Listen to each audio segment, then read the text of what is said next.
What's going on, Junkie Nation? Gorgeous George and Goes always deliver the big names here in the sport of mixed martial arts. Today we get to chat with Peter Murray, the CEO of PFL. PFL has a huge show coming up on Black Friday, November 24th. It is their finals, 6 title fights, all right, taking place along with a lot of featured matches with some of their biggest names. It is going to be a doozy. It is a pay-per-view. You can order it on ESPN Plus. Peter, welcome to the show. How are you, sir? Did you just smash a lunch, or are you about to smash a lunch? Yeah, no, I smashed the lunch and excited to talk to you guys. How are you? Good, thank you. Hey, let me ask you, this Ngannou thing won't go away. The buzz is still there. I still get asked about it. I'm down in South America right now, and everybody still keeps asking me, what's next? What'd you think of the fight? How'd you score the fight? Everything. How about from your end? I want to know about the entertainment people that you know, the sporting people that you know. What's been their feedback about PFL's biggest star? Oh, no, Francis, he's not going away. So Francis is on a mission. He put on an incredible performance. We all know that. And, he really won that fight. But he won everybody's hearts, proved everybody wrong. And so now it's on to the next chapter and next year.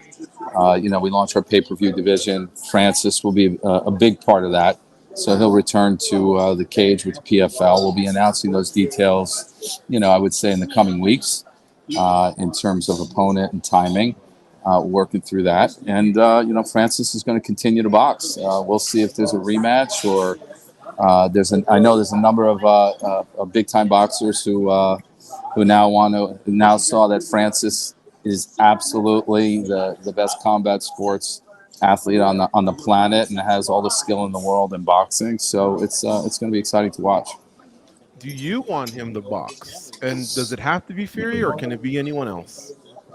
Well, hey, that's Francis's decision, but we're supportive of Francis, both in boxing as well as MMA. We're excited to get going in MMA with our Super Fights pay-per-view division, and but outside of that, Francis will definitely get back into the ring, and whether it's a rematch or a major new opponent and bout, it'll be next level because Francis is that.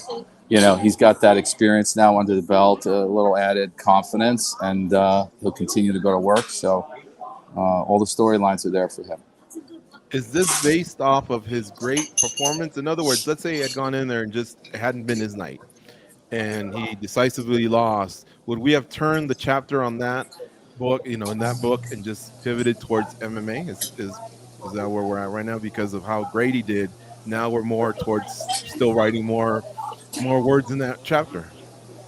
Yeah, Francis is not going away either way. So, here he is, first professional boxing bout, and he fights the number 1 heavyweight in the world. That's his debut. So, Francis is determined to take on the sport. So I just think it's exciting for all combat sports. And more to come. And with respect to Francis, he's also going to work with the PFL. We will be making announcements regarding the launch of PFL Africa, which will launch in 2025. Francis at the helm as chairman. We have a number of partnerships in place that will, the foundation of that league is pretty much, it's being built and almost set. And that'll be a big part of his legacy. In terms of paving the way for the next great athletes and fighters coming from the continent of Africa. So Francis is very passionate about that, and there is an incredible amount of talent in Africa that have really been looking for this opportunity to put more resources, help build the ecosystem in sports in Africa, not just drop in events and leave. That's also part of the story in terms of Francis as an MMA fighter, as a boxer, and now as a leader of PFL Africa, which will be the number 1 leading MMA organization on the continent. When will we hear the announcements? Perhaps at the finals? We'll see. We're talking about that right now, and finalizing a few things. And if it's not at the championship, we have a number of other things to announce. Thanksgiving and Fight Week, certainly by the end of the year. What do you say to those? And I'll include myself. I don't want to be a hypocrite and hide behind that that say this growth, it's amazing. We applaud you, but is it too much for the MMA fan, for MMA media to appropriately cover everything that's happening? Because as you know, the UFC, Bellator, we don't know what the future is. One championship. There's just so much that happens. It really sometimes it's hard to keep track of everything. And I'm sure you would always want spotlights on your huge events, but when there's multiple events, sometimes it's difficult. Yeah, hey, listen, I think we do a good job. We're on ESPN, so with our global season product, we don't compete or conflict with the UFC. The UFC fans, PFL fan, we serve up an innovative premium product. Great fights, great fighters, but that's differentiated. With the season format on a different night of the week for the same fan. So, we don't see any issues there, and we'll be smart the way we schedule, our select mega events within our super fights division. And, what I would say to you, like to wrap this is the demand among consumers around the world for more quality MMA is so high. There's so much more growth ahead.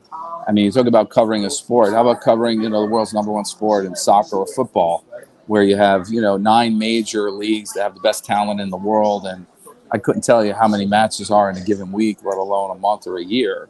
So there's really limited product, at the highest level in terms of quality, what the PFL is delivering right alongside, the UFC. So the demand is there among fans.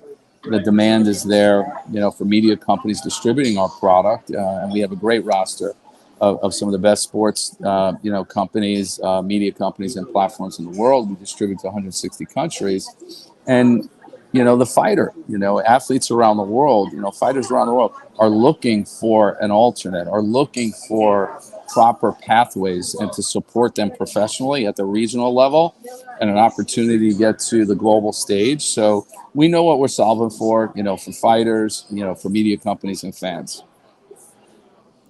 Peter, you mentioned the pay-per-view division that's about to start. Can you maybe share with us, is it difficult balancing who's going to be doing seasons, who's going to be doing pay-per-views? I'm sure a lot of fighters are showing interest, maybe even in both. Can you maybe elaborate a little bit on that? And one thing that we really get excited for are those free agent signings. Are we going to see more of those soon? Yeah, I mean, I'll answer that first. Absolutely. I mean, we're definitely propelling fighters to go into free agency. It's their right. They should, seek alternatives, weigh their options. And so you'll see more and more, top fighters in the sport from around the world, fighters who are ranked in the top 10, certainly the top 20. Now that the PFL, we have the momentum that we have the global platform, we have great talent, and we get behind the fighters. They have the opportunity to make more money and control their destiny in a different way. So competition is good. We'll help grow the sport and build a league around the world. So yeah, more to come on free agent signings. And and your first question, with respect to, I mean, what do you want me to comment on there? As far as pay-per-view and the season, what fighters are who goes where? Yeah. Listen, it's there's art and science to it, in that, we want to make sure that all of our fights, around the season, we have, the very best athletes at that stage of their career. We have 6 weight classes today in the global season, 5 men's, 1 women, only 10 spots, highly coveted spots from some of the best athletes around the world. I think we have over 35 nations represented on that roster. So we curate it based on, the best athletes from all over the world and different countries. So there's a whole force ranking system. Ray Sefo and the team, they have criteria year over year to elevate not only the global season fighter roster, but weight class by weight class. And, we retain the top performers, those champions, as well as, other exciting fighters who make it to the postseason or are showing us something. And then each year you got a fresh product. We have new talent coming in to take on those top performers, to take on those champions. And that's why it's fun for the fan. I mean, there's a beginning, middle, and end each year. And then each year it's a fresh product. And so how we deploy the talent is really based on the skill of a fighter, what we think makes a good weight class. And with respect to pay-per-view, listen, the top of the card, in terms of main event or co-main event, those will likely be, many of those fighters will be new fighters coming into the league, some of the best in the world, again, in terms of top 5, top 10 ranking. But other fighters within, our organization have the opportunity to get to that level, not only in Super Fights division, but on those main events. And, we'll see what happens, Kayla Harrison and others who, can draw and compete on that type of stage. But the good news is we have options for fighters, and we have great options and opportunities for fans to engage in all of our franchises, from the global league season to pay-per-view to the international leagues year round. I mean, next year we'll have over 30 events. Peter, let me tell you a little story about something that really scared me. George and I, we're from Vegas here, and I know you're in New York. In our lives, when a big fight is announced, we usually look at the guys at New York and they look at us and they go, who's getting this one? It's either there or the fight capital of the world. Yep. What happened in Saudi Arabia absolutely blew my mind. Is this something we have to worry about? Is this going to be the future of not just combat sports, but sports in general seem to be going that way? What can you tell us about what you saw, and maybe even if you learned something like that the PFL would want to try that they liked seeing that weekend?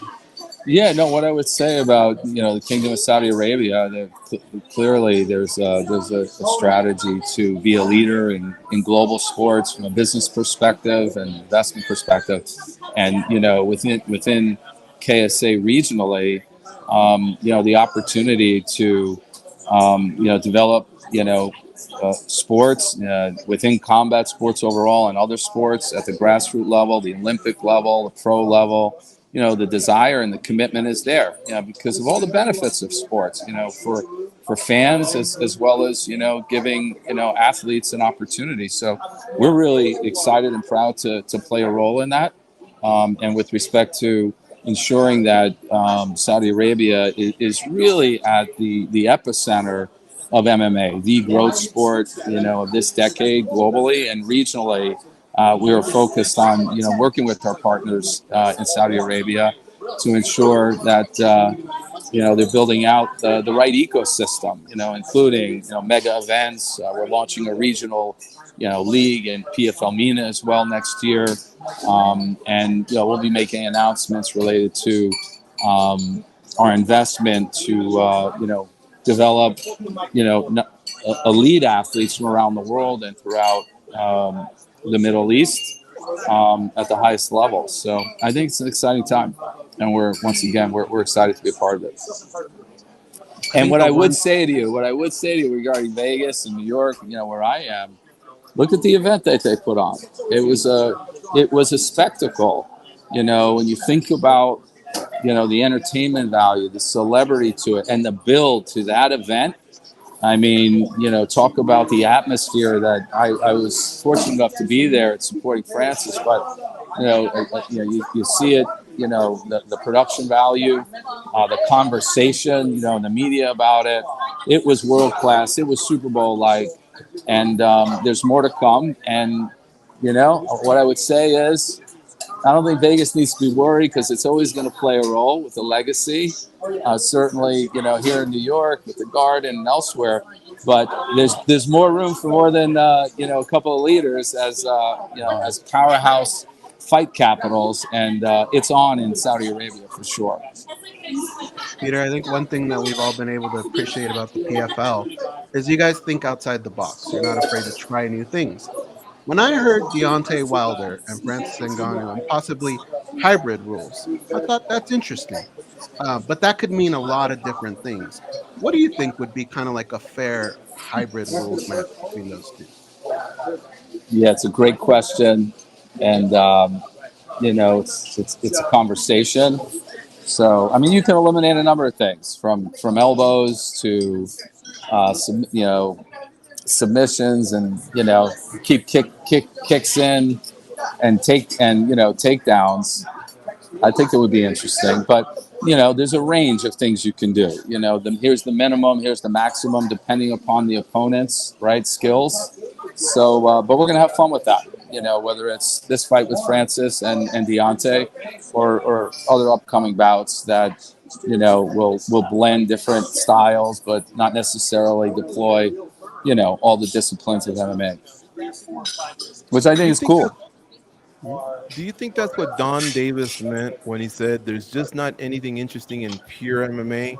It almost seemed like, and I'm not trying to start stuff here, Peter, a little disparaging towards the current heavyweight class that you guys have. And I'm thinking, you guys have two great fighters fighting in the final, Goldsov and Fajeda. I'd love to see the winner fight them. But at the same time, I thought maybe he's got a little bit of a promoter hat, and he is leaning us towards Wilder, and that's why he specified pure MMA. What did you gather from his comments? No, listen, I mean, Don's super straightforward. He's so passionate and honest. I mean, listen, we have options. I mean, we have fighters that can come up through our system, including those heavyweights, and make it up to pay-per-view. But for this first fight with Francis, we're excited about the conversation with Deontay, and that would require, some modified rules.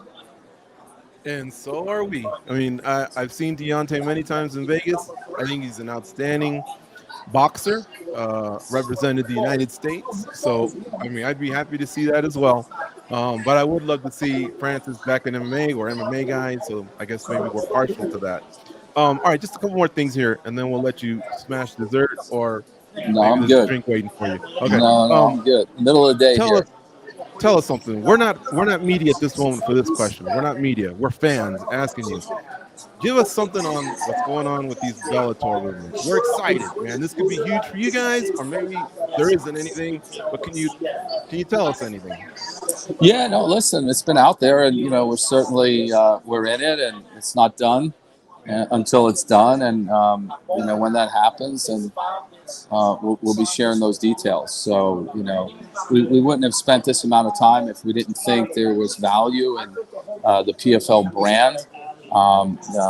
They're incredible fighters, but, there is an opportunity to candidly contemporize, that brand, and I think give more purpose, to the product and the events. So, we do have a point of view. We do have a plan, should that deal get done. And we'll be potentially making some announcements very soon. We'll see.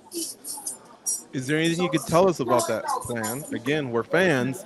Do these guys join these regular season format, or does this spruce up the arena series, the pay-per-view series? Yeah, no, we'll be sharing those. It's a great question. And, we'll be sharing those details, should the deal happen. Fair enough. That was something. Because, I mean, we've been waiting for a while now. We love covering. They got some fabulous athletes, and so do you guys. You can imagine the matchmaking potential there. You know what I mean?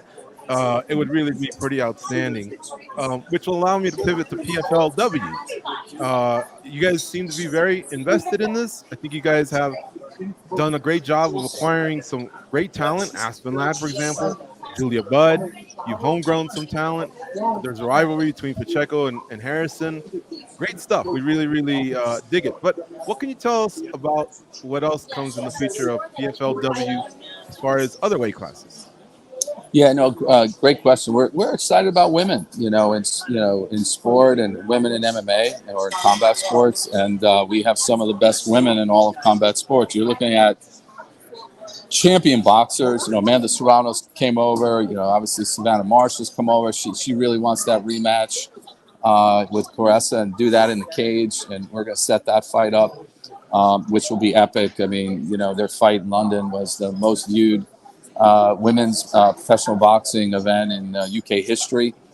So to have that rematch or a follow-on fight in MMA in the cage between the two, we think, major global event, a fight that fans would want to see. And to see these women, adapt from boxing, and they're competing at the highest level, championship caliber, athletes in boxing, and humbly coming over to one of the hardest sports there is in MMA, and to dig in and find their superpowers in all these different disciplines, and to do it humbly and exposing it to the world. We think it's pretty bold. So we're excited about women in the sport, and PFLW. What it really represents is three pillars. The PFL's focused on. Number one, empowering women inside and outside of the cage. Two, providing equal opportunity for women, including equal compensation. And three, a dedicated platform, for these great women to compete, on a global stage and share their voices, their stories. They're moms, and they have incredible, they have other interests and focus in their life beyond being professional athletes. And, we're really excited to give these women an opportunity not only to compete as major athletes, but to share their voices. And so we'll integrate women. We integrate women, bouts within our events globally and regionally within PFL Europe. And on your question regarding developing different weight classes, we're really excited about women's 125. We're developing that weight class in PFL Europe. You'll see more 125ers, come over to the PFL, and over time we could see women's 125 making up to the global stage in the global league season. Great stuff. All right, 2 more quick ones, and then we'll close strong. USADA, you guys coming to an agreement with USADA, how much better are you going to be able to sleep at night? What does that mean for your company? Yeah, I think it was just a natural evolution. We've been talking about it for a number of years, and again, the program that our team, our company has in place is definitely top notch. But USADA is the leader, and they bring more resources, more testing, and there's different criteria, and we think it's good for the sport, and it's good for the PFL at this time. So it just gives us added resources and a way to manage it all. So we're rolling that out. That was rolled out earlier this year, and we'll continue with that program. You were really excited when you talked about free agency. I'm of the opinion that when I've seen it in other sports, because I've grown up watching sports all my life, it benefits the athletes. For example, in pro football or basketball, we know what the clubs are offering the athletes. Most of the time they go towards a little bit more money, but a lot of times it's team loyalty, whatever. But it's out in the open, and I've also felt like that's what's helped their salaries grow. As you know, in the UFC, that's kept quiet. PFL does throw some numbers out there. Francis being able to get $2 million for his future opponent, for example. I thought that was outstanding. I thought that was, groundbreaking. When Pettis' salary was released in 2022 when they fought in Georgia, again, a real big eye opener. How do you feel about that? Do you feel like it should be kept under wraps, or do you like it being out there in the open as it's helped other athletes in other sports? Yeah, well, I would agree. Free agency is great for the fighters, and so more to come there, and how it grows the sport. Two, with respect to transparency, we're a transparent company, and as we look at it, the opportunity to bring great talent to the PFL and develop talent within. No matter the athlete or the sport, when athletes want any sport, if you're at the top of the game, the opportunity to compete, right, against top talent or against the best, largest possible stage, right, as well as the opportunity to become champion and all that comes with it, including getting paid. And we provide added incentives for fighters to increase their compensation, as well as with our league season product, a year-ending $1 million paycheck on top of that. It's life-changing money. So we're transparent about it. And but not all contract details can be aired out in the media with fans, and we manage things accordingly.